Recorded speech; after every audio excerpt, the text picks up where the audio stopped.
नमस्कार, आप देख रहे हैं प्राइम टीवी। मैं हूं आपके साथ अब्दुल करीम। बिहार विधानसभा चुनाव 2020 अपने तय समय पर ही होंगे। इसके लिए चुनाव आयोग ने तैयारी शुरू कर दी है। पर चुनाव के आने से पहले ही बिहार में एनडीए और महागठबंधन के बीच आरोप प्रत्यारोप का दौर भी जारी है। और अब तो दोनों गठबंधन की ओर से ये कहा जा रहा है कि उनका खेमा ज्यादा मजबूत है। बिहार विधानसभा चुनाव में एनडीए से मांझी को क्या मिलेगा, चिराग को कितनी सीटों से करना होगा संतोष, जाने सीट शेयरिंग का क्या हो सकता है फार्मूला। इस पर देखिए हमारी ये खास रिपोर्ट। बिहार विधानसभा चुनाव 2020 अपने नियत समय पर होंगे। इसके लिए चुनाव आयोग ने तैयारी शुरू कर दी है।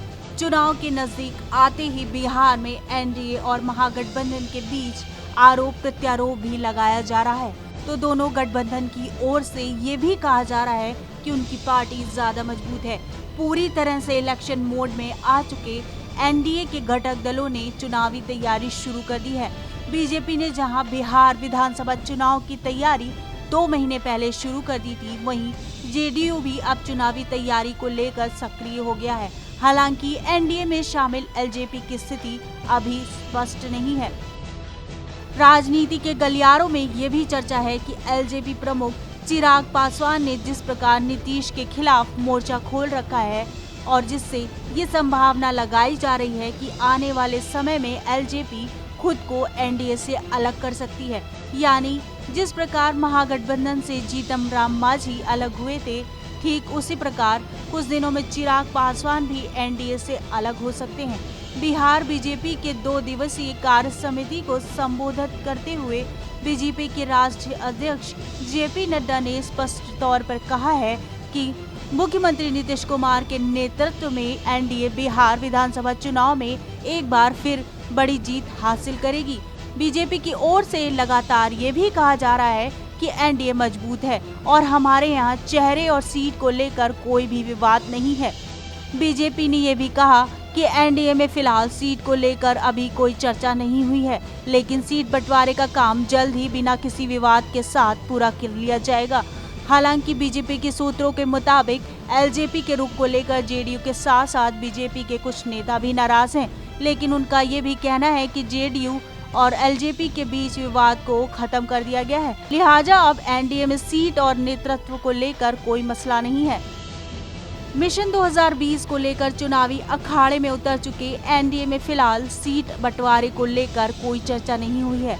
बीजेपी के नेताओं का कहना है कि एनडीए में सीट बंटवारे को लेकर कोई विवाद नहीं है और सही वक्त पर सीटों का बंटवारा भी कर लिया जाएगा। अब सवाल ये उठता है कि अगर सीटों का बंटवारा होगा तब ज्यादा सीट को लेकर दबाव डालने वाली एलजेपी को इस बार कितने सीट दिए जाएंगे। इसमें इससे बड़ा सवाल ये भी है, अगर जीतन राम मांझी एनडीए में शामिल होते हैं तो क्या एलजेपी एनडीए से बाहर हो सकती है। अगर एलजेपी और जीतन राम मांझी की पार्टी हिंदुस्तानी आवाम मोर्चा दोनों एनडीए में रहते हैं तो इन दोनों को कितनी सीटें भी जा सकती हैं। सूत्रों की माने तो एनडीए में एलजेपी और हिंदुस्तानी आवाम मोर्चा के रहने पर 105 सीटों पर जेडीयू और बीजेपी चुनाव लड़ेगी। शेष 33 सीटों में से 23 सीट एलजेपी और 10 सीट मांझी की पार्टी को मिल सकती है। अगर जीतन राम मांझी दोनों गठबंधन से अलग रहते हुए किसी थर्ड फ्रंट में शामिल होते हैं तो बीजेपी और जेडीयू 110 सीटों पर चुनाव लड़ेगी। सूत्रों की माने तो बिहार विधानसभा चुनाव में सीटों का बंटवारा 2019 के लोकसभा चुनाव की तरह ही होना है, यानी बिहार विधानसभा चुनाव में भी बीजेपी और जेडीयू बराबर सीटों पर चुनाव लड़ेगी। मिशन 2020 को लेकर चुनावी अखाड़े में उतर चुके एनडीए में फिलहाल सीट बंटवारे को लेकर कोई चर्चा नहीं हुई है। बीजेपी नेताओं का कहना है कि एनडीए में सीट बंटवारे को लेकर कोई विवाद नहीं है और सही वक्त पर सीटों का बंटवारा भी कर लिया जाएगा। अब सवाल ये उठता है कि अगर सीटों का बंटवारा होगा तो किसको कितनी सीटें मिलेंगी, ये तय होना अभी बाकी है। फिलहाल के लिए इतना ही। देश और दुनिया की तमाम खबरों के लिए देखते रहिए प्राइम टीवी।